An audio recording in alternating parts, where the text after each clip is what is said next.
pris l'habitude de conclure les sessions. D'abord, un très grand bravo et un très grand merci à tous d'être présents à cette super session qui restera un très très bon cru, on va dire. Et puis merci à ceux qui ont passé du temps à préparer. Je sais que c'est un effort qu'on vous demande, mais c'est toujours riche d'entendre, après les retours que l'on a, en disant « Tiens, c'est vachement sympa, ça nous a fait bosser ensemble, ça nous a fait préparer ensemble et ça nous a fait discuter. » Alors merci à Nicolas et Florence d'avoir ouvert la session en témoignant du bel amour des foyers amis. Je pense que vous aurez tous noté, si vous avez bien écouté, l'impossibilité de les avoir à dîner un vendredi, puisque monsieur reçoit madame et madame reçoit monsieur. Donc je ne sais pas ce que mangent les enfants ce soir-là, mais le problème est réglé. Jean-Marc et Clémence ont poursuivi en décrivant, sans l'avoir forcément sous tout ce qu'ils pratiquent, pardon. C'est une belle performance, parce ils sont intervenus sur Humanevité en avouant qu'ils ne l'avaient pas lu, donc ils ont été obligés de le lire. Et cette performance est remarquable, parce que du coup ils se sont dit, mais on l'a vécu sans l'avoir lu, donc la prochaine encyclique, ils la vivront peut-être sans la lire. Et Jean-Marc nous a fait passer quand même Saint Paul VI pour un pape écolo, ce qui est une performance, on l'aura noté. Les docteurs et Cochard nous ont conquis en présentant non une méthode, mais une évangélisation de la dignité de la vie. Non une méthode, mais une évangélisation de la dignité de la vie conjugale, dans l'intimité sexuelle et spirituelle. Il faut retenir effectivement cette expression qui est tout à fait... on avait dit une méthode, on a dit philosophie de vie, mais effectivement cette évangélisation de la dignité de la vie conjugale. Bon. Il faut retenir l'association médicale Gabriel qu'ils ont fondée, et l'expérience du cabinet Présence à Lyon. Je pense qu'il faut aller regarder c'est sur les sites internet les informations qui sont à notre disposition dans ce domaine-là. Frère Clément nous a précédemment décrit l'historique de Vatican II et d'Humanevité. Les prédictions prévisibles des interprétations détournées sont encore source de division et de confusion, et ça nous a permis d'avoir un certain nombre de clarifications. Merci à Claude et Dominique de nous avoir décrit leur vie avec Paul. La vie est un bonheur de Clara Lejeune les a inspirés. Tout handicapé, nous disent-ils, est aimé de Dieu et leur mission propre est de rendre Paul heureux et de l'éduquer dans la foi et la joie. Merci, bravo, parce que Paul, il est très cash et avec beaucoup d'humour et il est lumineux. Voilà. On le fréquente assez souvent, donc voilà. Emmanuel et Maëla nous ont... D'abord, nous, on a réussi une performance, c'est de faire intervenir un militaire un 14 juillet. Ça, franchement, Béatrice et moi, c'est la première fois qu'on le fait, je crois. Et voilà, il a donc séché le défilé pour être avec nous. Merci. Vous nous avez parlé de dons, de pardon et d'abandon, de devoir, et puis d'éduquer avec le catéchisme de l'Église catholique que vous citez. Vous nous dites que la famille nombreuse est un chemin de sainteté, démultiplicateur de joie, et le nous avant le je. Effectivement, c'est ce qu'on préconise beaucoup aussi dans les foyers amis. Père Bernard, merci de votre intervention ce matin sur les trois façons de reconstruire le nouveau millénaire, l'unité, et puis reconstruire les consciences, et surtout lutter avec courage, avec le Christ, contre la déchristianisation. Monseigneur Mélina, merci pour vos enseignements et vos témoignages. Alors les enseignements, je ne les reprends pas, parce que franchement, soit vous prenez le livre, soit j'en ai pour l'après-midi. Voilà. Mais surtout de nous avoir partagé vos 3 rencontres de votre vie qui vous ont marqué, entre le Monseigneur Cafara, Jean-Paul II et Benoît XVI. Vous nous en avez parlé avec simplicité, authenticité et humilité. Soyez-en remerciés. Et puis nous, on avait déjà 2 combattants à nos côtés qu'on sollicite parfois, qui sont Jeanne d'Arc et Saint-Michel-Archange. Maintenant, on a le Chevalier de Bomberg. Ça en fait un 3e, jamais 203, donc merci pour lui. Oui, soyez assurés que nous prierons beaucoup pour vous. Donc, c'est seulement pour dire... Donc, je peux conclure comme ça.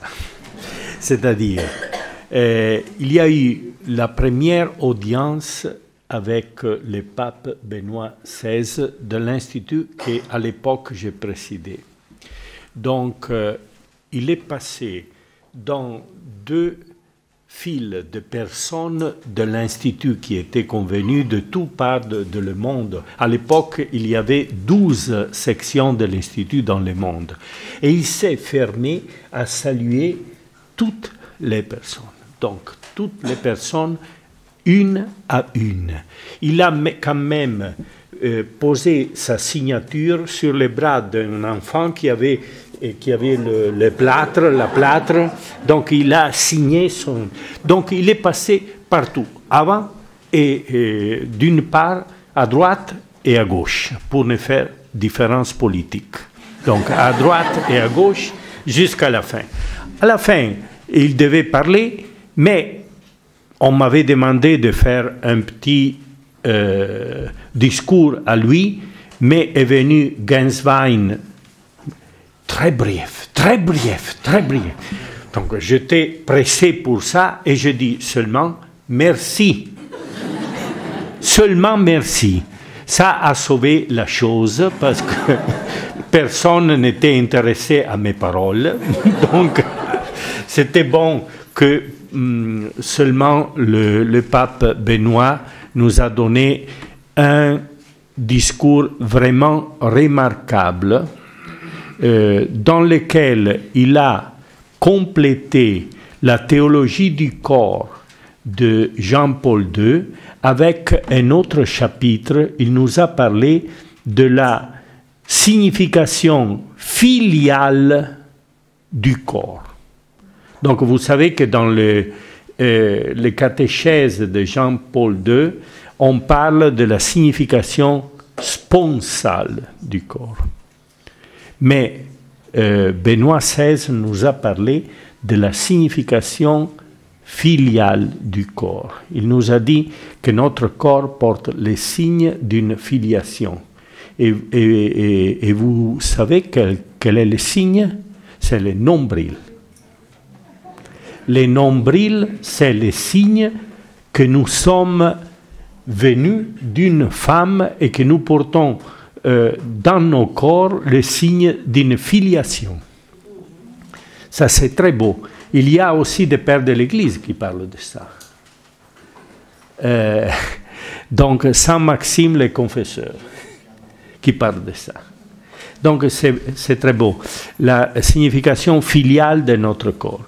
Donc, c'est ça que je peux vous laisser comme dernière parole pour ma part. Donc, un grand merci au Père Bernard, à Mère Hélène, et à Père Clément-Marie et à toute la communauté de la famille missionnaire et pour l'invitation, à tous vous, à tous ceux que j'ai appris pendant ces jours, et l'heureuse conscience qu'avant tout, nous sommes des fils de Dieu. Des fils de Dieu. Avant d'être époux, avant d'être père et mère, pour être époux et pour être père et mère, il faut avant découvrir d'être fils. Et jamais perdre cette conscience d'humilité et de filiation. Donc, c'est ça, je vous laisse cette petite parole qui fait écho de la grande parole que nous avions reçue de Benoît XVI. Donc, merci beaucoup pour ces jours, pour ma part, et je le desserve dans mon cœur, et j'espère qu'il y aura d'autres occasions d'une collaboration, aussi d'une collaboration très étroite avec la Fondation Veritas Amoris.